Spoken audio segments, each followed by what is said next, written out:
Good Friday morning. This is Kevin Shields with Wired Today Sports, joined by Cody and Baylor Beers. Big game for you guys. First Riverton game of the season. A rematch from not only the opener last year, but a rematch from round one of the state playoffs this past year versus Powell. Yeah, definitely an exciting time. I mean, Riverton has a lot of hype going into this season. I mean, we're in the third year now of the Lenhart era, and this team should be the best yet. Well, they've got a lot of experience. It's an older squad. I believe 14 seniors for the Riverton Wolverines. Of course, led by Blake Gantenbein.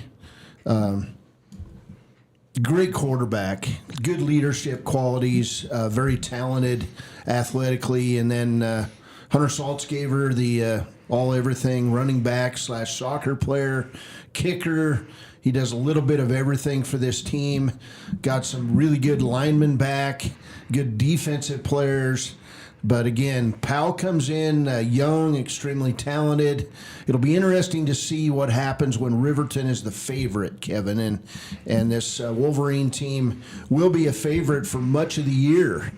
I was talking to Cody, sports broadcaster this week, Chance Bond, and of course, he's saying, yeah, Cody, we reload. They've got over 100 kids out for football. That's the week 2 matchup, but let's take care of week 1 first. That was a 35-34 win in the playoffs last year here at Wolverine Field for the Wolverines, and great game. Riverton took that next step on Lenhart's proverbial ladder, and now can they take the next step this year and play for a state championship? Who knows? But we're excited for the beginning of this 2025 season. Well, it'll be an interesting matchup. 2 matchups last year. Between the 2 matchups, the difference between the 2 teams of 2 points. First one, of course, knocking off Russ and things of that in here. So which one will it mirror? The offensive shootout that was the playoff game, or will it be more like the game at Powell, 10-9, defense ruled the day? Of course, offense shaking off some rust from the offseason and whatnot. So it'll be interesting to see what type of game we get, because both teams have proven against each other, no less, they can play high octane or they can play a defensive just pit fight. I would expect the experience that Riverton brings in. We should see more offense from Riverton in this week 0 game. Obviously, there's going to be rust. There's going to be mistakes. You know, we just started a new season, but you're coming in with a starting quarterback who now is in his 3rd year of starting. I mean, that's just second year of starting, but 3rd year of really playing with varsity. And I mean, that's just such an immense benefit to the team. I mean, that's your leader in the huddle. Well, and Blake's one of those quarterbacks. Of course, he doesn't rest at all, so to speak. Plays quarterback for the Wolverines. 2nd year for that. He was in his 3rd year of varsity basketball. He was in his 2nd year of varsity soccer. The kid just doesn't really take a break, and good kid, good family. Well, great athletes play all the sports. It helps develop their bodies for what comes on down the line. And, you know, Hunter Saltzgaver does the same thing. There's many more Wolverines to talk about, but we'll see how things go tonight. It's really a key game. I think game 1 always sets the tone for your season. And your football team largely sets the tone for your high school. So year 1 of the Max Mills AD era, of course, Lenhart in his 2nd year as the assistant AD. He's over the middle school, and then he helps at the high school. It's going to be a fun night all the way around, man, if I had to guess, I would say Riverton's going to add about 12 points onto its season average of a year ago, and they averaged 23 points a game. They're going to score 35 tonight, and Powell's going to be fortunate to score half as many. Okay, well, Cody's now on record. So if you happen to live in that area and wish to talk to Cody, his cell phone is. No, I'm just kidding. Call me anytime. But not only that, if you're a lover of high school athletics, Riverton, Lander, whomever, the schedule today and tomorrow everything basically starts in full swing.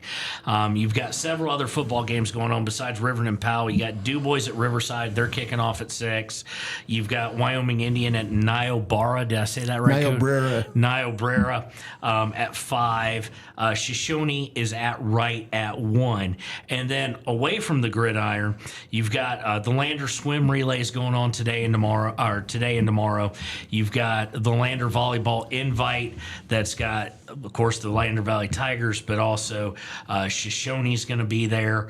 Wyoming Indian is going to be there. Wind River Cross Country is hosting an event. Du Bois Volleyball is at the Bighorn Basin. Lander Golf at Worland on day 2. They played yesterday. And Riverton Golf at Gillette day 2. And Riverton Volleyball going all the way down to Cheyenne. And, of course, you've got all that, a good chunk of that also going on tomorrow, including Wind River Football is going to be playing in something, kind of scrimmage like at the Riverton Jamboree is what the schedule's calling it. So we'll call it that as well. So every athlete seemingly in this county is going to be having a very busy weekend, contrasted to last week where we just had golf. Yeah, and Lander football is going to be up in Cody, scrimmaging Glen Rock and the Cody Bronx. Of course, Cody, the state runner-up in 3A a year ago, over 100 guys out for football. It'll be interesting to see what Lander finds when they go up to Cody, and we'll probably hear a score after the scrimmage, but it is a scrimmage. It is scrimmage, and it's built kind of like a jamboree from what I understand. They're going to play a half against Cody, a half against Glen Rock. Glen Rock and Cody will play a half. Boom, boom, boom. But yeah, that's why college teams, you got Texas and Ohio State tomorrow. That's why they schedule those big games. In high school, a lot of times it's just being able to go to jamboree. I don't think Lander has any illusions of grandeur that they're going to go out and whip Cody around, but it does give the coaching staff a good look at where they're at right now. Yeah, I mean, it's hard for us, as an outsider when we're not there because, these week 0 games like Riverton Powell, obviously it's an actual game. But a lot of schools don't play games. And so we're not really going to know how strong Cody and or Lander is, until next week, unfortunately. But, it's really good, especially doing a jamboree style. You get to face 2 different teams basically in the same game, so to speak. And you get to face a team, that you might not normally want to face, too, sometimes, or wouldn't get the opportunity to. Of course, the Wyoming coaches and media poll came out this week. And, of course, Riverton is number 3 in 3A. They are the only local team in Fremont County that is ranked preseason. And boy, you guys luck out. You've got one heck of a home schedule as number 5 and number 2 are coming in the first 2 weeks, with Powell being number 5, Cody being number 2. Cody, of course, right behind number 1 Star Valley in the poll. Well, you're going to have you're going to have Powell, and you're going to have Cody, and then you've got Douglas. We're talking good football. And then you've got to make a road trip to Torrington. Actually, they come here this year. Torrington does, but it's a tough schedule. But if for some reason you're Riverton and you get past those first 2 games with wins, you got to feel confident going into the rest of your schedule. And of course, you got road game this year over in Lander, and of course, Lander will be circling that on their calendars and being ready to take on the Wolverines. But high school football, man, it's here, and I can't wait. Well, and it's one of those things, too. If you're a football fan or a high school football fan just in general, it's kind of lining up when you look at a college or your pro team schedule, and you're looking for those games that you want to go to. Riverton's open out. There is a lot of preseason ranked teams that are coming to Fremont County as a whole. We just talked about 3 of them in 3A, but of course in 1A 9-man, Lingle Fort Laramie, they're number 5. They play both Wind River. They play Wind River in the season opener next week. That is our game of the week on 99.1 KWYW, and then 2 weeks later they play Shoshone. So both at home. So always great to welcome those kind of teams, because not only does you see what you get, but it's a good game. It should be a good game and challenging. Of course, number 4, Gray Bulls visiting Wind River on the 16th. Number 3, Big Piney's visiting Shoshone on the 24th. Those are both in October. And then on October 10th, another game of the week in 6-man, number 3 Encampment comes to Du Bois. And if you're a lover of of high school football like I am and you are, notice all those games are here. They're in Fremont County. So, on a Thursday night, if you want to watch some 6-man football before you go to the Riverton game, you've got number 3 coming to Du Bois. It's just really exciting how that kind of all played out, where the vast majority of those ranked teams are at home. Well, it's speculation a lot of times, too, in these early season polls. I don't really put a lot on those polls, but by week 3, week 4, into September, you're starting to see the wheat and the chaff separate themselves. And, who knows? Shoshone might be good this year. Wind River might knock a few teams off. Du Bois could make a run through 6-man again, even though, they lost one of their better players off last year's team, who's now over in Jackson trying to get carries over there. It'll be interesting to see what happens as time goes on and which teams can stay healthy.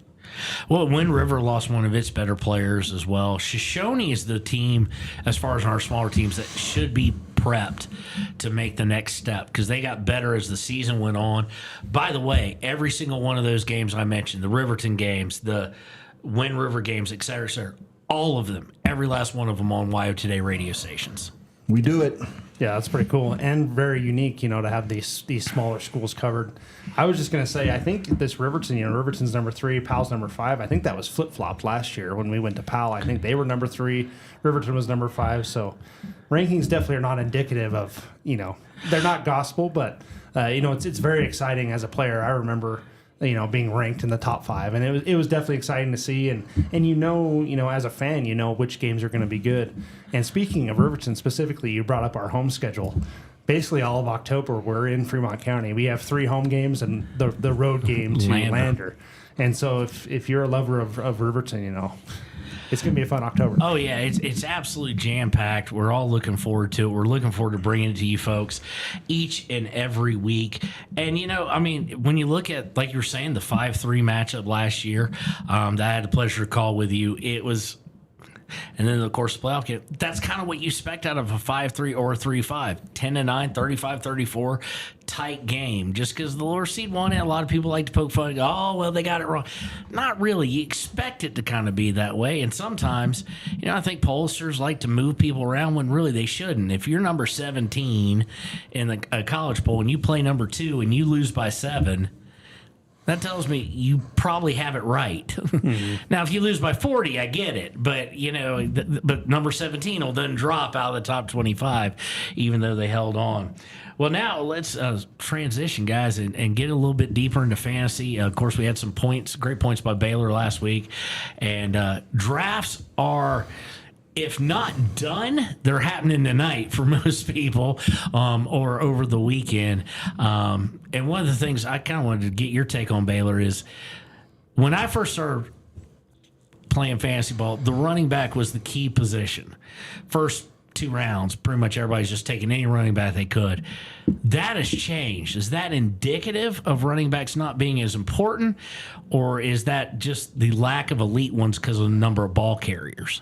It almost seems like kind of more teams are trending towards the timeshare kind of thing where they have multiple backs that fit multiple roles. But we're kind of seeing, I know for me specifically, I've done a couple years where I tried to not draft a running back because obviously wide receivers, that's the exciting position. You have a chance for a better chance for a long touchdown or a more exciting play or more catches than, whatever.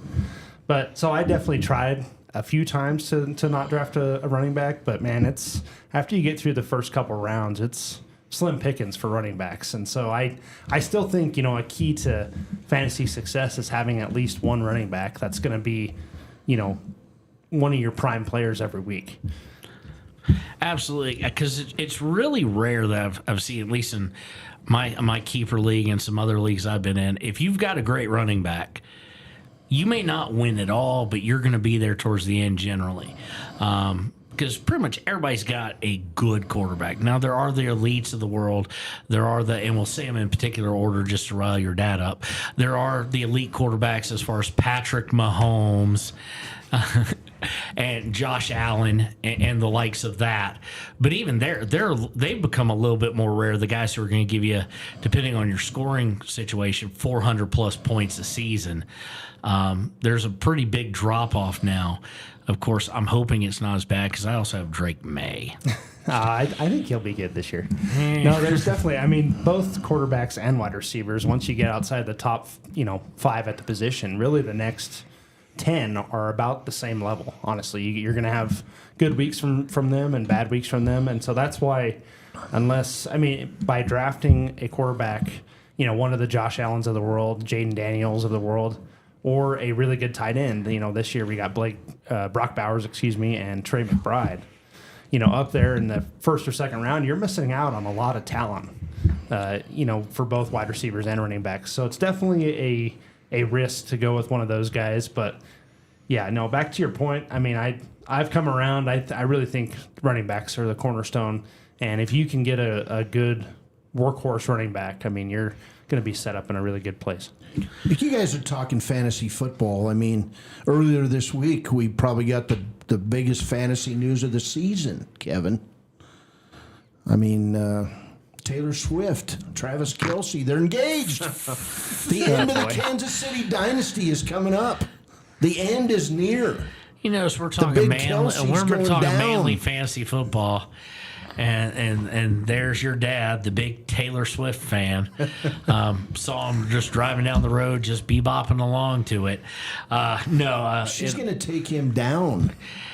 Well, you could argue that she or Travis Kelce's game was already starting to go that direction anyway. And he spent all of his money buying that rock on her hand. I mean, gee whiz. Josh Allen's where it's at in fantasy football. If you don't take him first, you're crazy. He's a number one draft pick right there. He's number one. It depends on what you want to do. In your heart, too. I will tell you. It depends on what you want to do as far as that goes. Josh Allen's on my keeper team, so I've had him for this is my 4th year with him. I can tell you flat out, it doesn't really matter what he does this season, I'm cutting him. And that's only because I have a salary cap and he would be 95% of it. I'd basically keep Josh Allen and that's it. And you don't even come close to the playoffs like that in a keeper league. So I'm going to have to rebuild after this year. So I might be making some trades. And if Jason Williamson of Buford's listening, I'm coming for you again. I will tell you, though, I've been a commissioner with my dad here for 10 years. I've run a league, and he won it one time, and that was 10 years ago. So I don't know if I'd listen to his advice. No, I'm just joking. He spends hours doing mock drafts. I tend to avoid family squabbles, so I'll just let y'all. If y'all want to go at it, as long as you don't draft somebody from Georgia, your money on, man. Even though my second running back pick this week was the newly signed free agent from the Bills, James Cook. Yeah, he's going to be a big contributor this year as the Bills make a run toward the final game of the year. He had a really good last year. I wasn't a big fan of how he did things. Of course, everybody pales in comparison to a certain defensive player who's kind of laying out, sitting out. And oddly, I'm not talking about Micah Parsons here. I'm talking about, I do believe it's a Steeler, who after one good year, and the funny part is it was only a 2-year contract, so he's got to bet on himself, but he's sitting out. So, but James Cook ought to be a really good asset. Is a good draft pick by the Bills, but also good from both perspectives. Not just I think James Cook is a great running back. Granted, I'm biased being a Georgia Bulldog grad, but also for James Cook, he's one of those running backs. He's not going to run it 20 times a game, but he can touch it 20 times a game because he's great out of the backfield. He's a great little 3rd and 5 guy out of the backfield for you. He's got a chance to bust it loose, and that kind of fits in with what the entire Bills culture with Josh Allen and others is built around. So he's done very well. Barkley's a good one. Well, yeah, obviously. He's a franchise. you get guys like that. I mean, former Alabama running backs are good to have in the fold. They do big things. Kind of, sorta. You know, I've been bummed ever since Monday this week when I started hearing that Chad Muma was going to get cut. Well, it came true for the former Wyoming Cowboy linebacker, 3rd round draft pick. Jacksonville cut him loose. I'm guessing somebody will pick him up, but you know, they're not scorers, but these are guys I watch. Frank Crum, former University of Wyoming left tackle, caught on with the Broncos. Again, his 2nd straight year making the 53-man roster. So, to me, that's the most important thing, even though as of, Wednesday, we became, again, I'm now in the 3rd fantasy football league of the year with my family. So, and don't do what I do in fantasy football. We drafted the other night for our quick draft. We do one that you have 90 seconds to draft. And per player, I fell asleep halfway through the draft. I ended up with 4 quarterbacks. Well, and speaking of like local type things and Mountain West Conference specific, of course, not Mountain West Conference for long anymore, but Ashton Genty. A lot of hype around him coming in this season, especially for a rookie running back. When you look at some of the surveys as far as who's going to be top tier running backs, he's in that top 5, top 10 in mentioning. So you do wonder, in one, yes, he's immensely talented. 2, he had a great college career. Granted, and I'm going to take some flack for this, not against the Big Ten, not against the SEC, but primarily against Mountain West. Oh, God. But more importantly than SEC anything, stuff. for a rookie, is that too much on him? Is he really going to be able to come out? Because if you got that much hype in the beginning, the moment you come out and you have 20 carries for only 80 yards, people are talking about, NFL fans are fickle. They'll all of a sudden be like, you shouldn't have made the 53, which is ridiculous. But Gag me with an SEC. Just gag me. well, the difference there, Cody, is that anybody in the SEC could win the Mountain West with the exception of maybe my Mississippi God. State.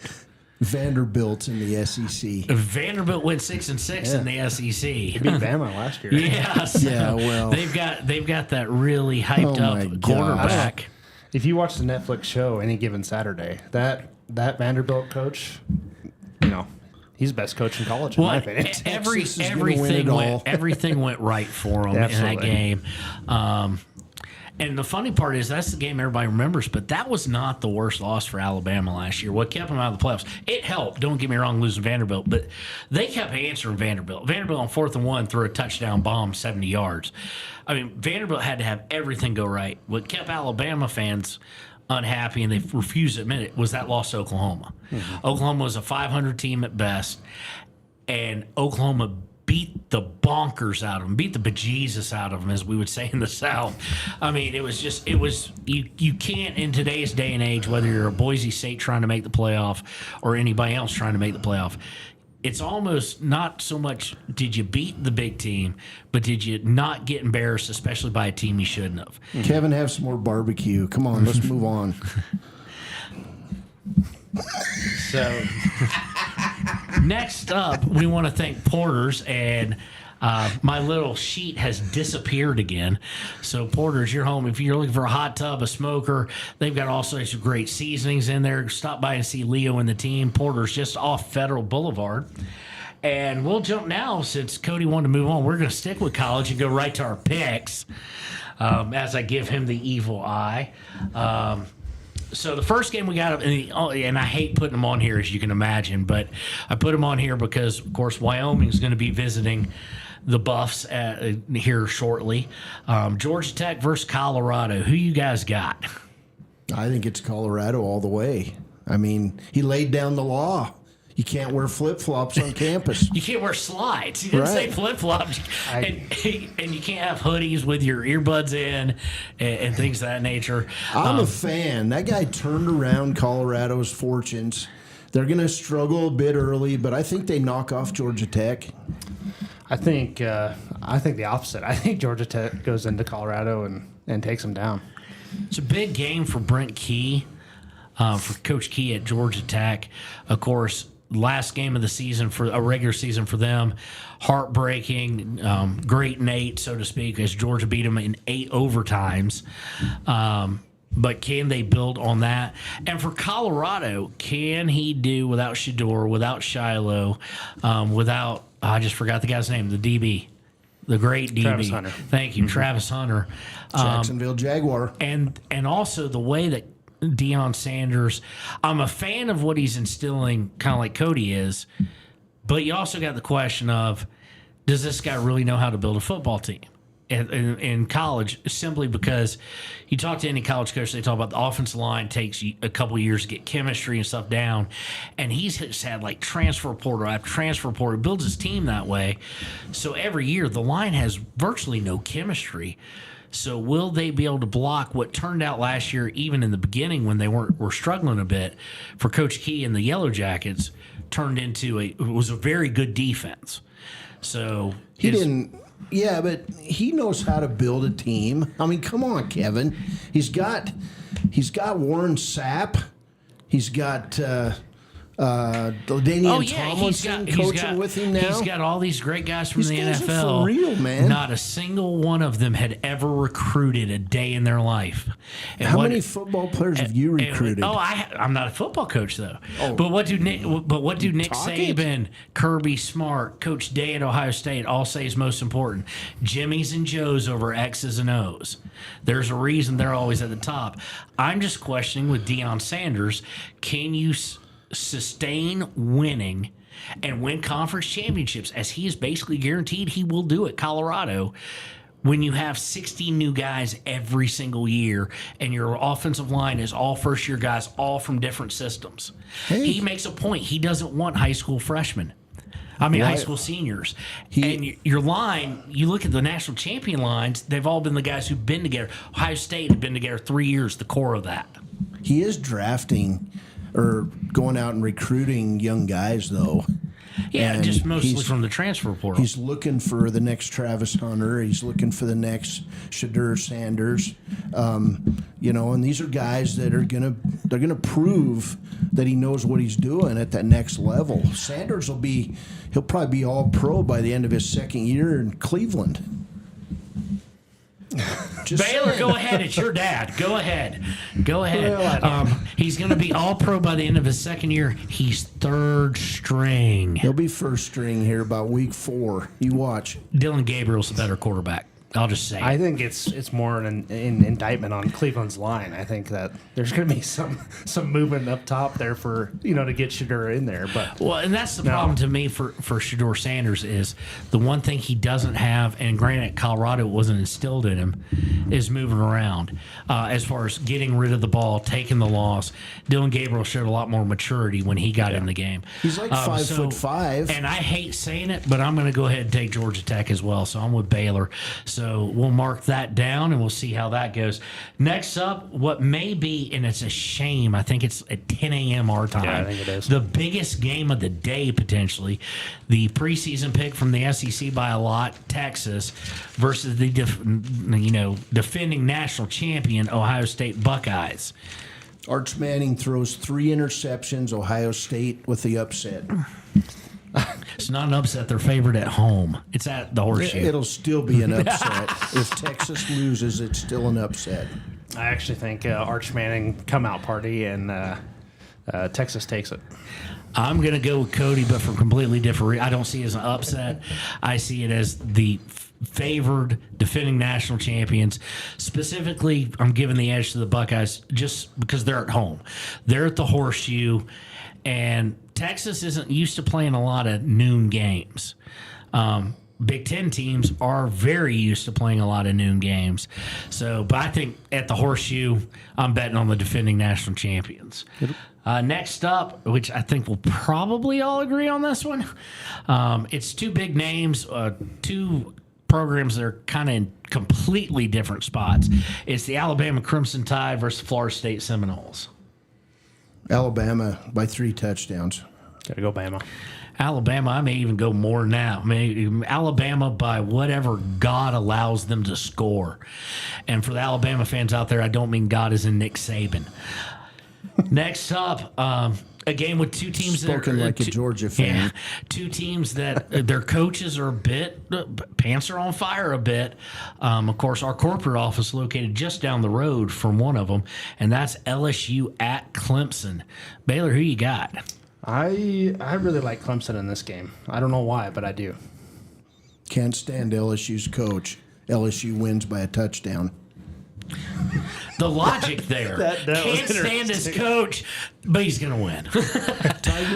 Tigers are set up in year 3 of him, and I think they're going to be very hard to beat this year. Brian Kelly, I have a ton of respect for him as a head coach. As maybe character as far as a person goes, they did not hire him at LSU because he was Cajun. Because he's not. But him putting on that fake Cajun accent in his first press conference was hysterical. It's at Clemson. It's the Battle of the Death Valleys, as they call them. But I'm going with the originator as well with Cody on this. I think a tight one, LSU Tigers on top. And the last one, of course, one of the few times we get Sunday night football for college, Notre Dame at Miami. Got to be the Irish. I do not ever root for the Irish, ever. So you're picking Notre Dame? But I will pick Notre Dame in this game because I just don't think Miami can stand the onslaught of Notre Dame. And, of course, the starting free safety now for Notre Dame, Luke Talich. From Cody. Well, and the funny part is, with my Georgia connect, Carson Beck, new quarterback at University of Miami. It's in Miami, so it'll be basically a Notre Dame home game because Miami does not. This is not the Cane faithful of the '80s or anything like that. I'm with you. I think the Fighting Irish. I really love what that coach has been doing there in a very unique position. I don't know if either one of y'all have ever been to Notre Dame's campus. I always thought the ghosts of Notre Dame, that's a bunch of poppycock. Touchdown Jesus. But it's true. Well, for a while there it was field goal Jesus, but he has done an incredible job. So I like Notre Dame as well. I also would say that BYU will probably beat Portland State. But I'll root for Portland State all day long. Well, the big question for BYU this weekend is going to be, when leaving last year, they were not expecting to be breaking in a new quarterback this fall. True freshman, 5-star, of course. And we won't get into why they have a new quarterback, but they do have a new honor code. Yeah, violation. Exactly. Yeah. Which was always, because I got the utmost respect for him previously, because if you're not a member, going to BYU as a non-LDS guy has got to be a little bit of a culture shock. It's a little bit different. You're going to have to live up to rules. So you've got to, it's kind of funny. He gets kicked off the team, gets kicked out of school or leaves school, but was on his way probably to an honor code violation. So immaturity there, breaking it because he knew what he was getting into. But you would have thought that deciding to go there for a guy who's not LDS, who's a Jewish guy, and actually a practicing Jewish guy, to pick BYU, there had to be a lot of thought process into that. So it was kind of shocking to me how it all came to an end. Then again, a certain quarterback for the Chicago Bears, McMahon, went to BYU, and you want to talk about not fitting at all. When Jim McMahon was at BYU, they assigned a person to follow him around and make sure that he stayed out of trouble. He was a member of the Methodist faith, by the way, but now the former BYU starting quarterback will be starting this year for the Tulane Green Wave. I think, and I just lost my train of thought. Dang it.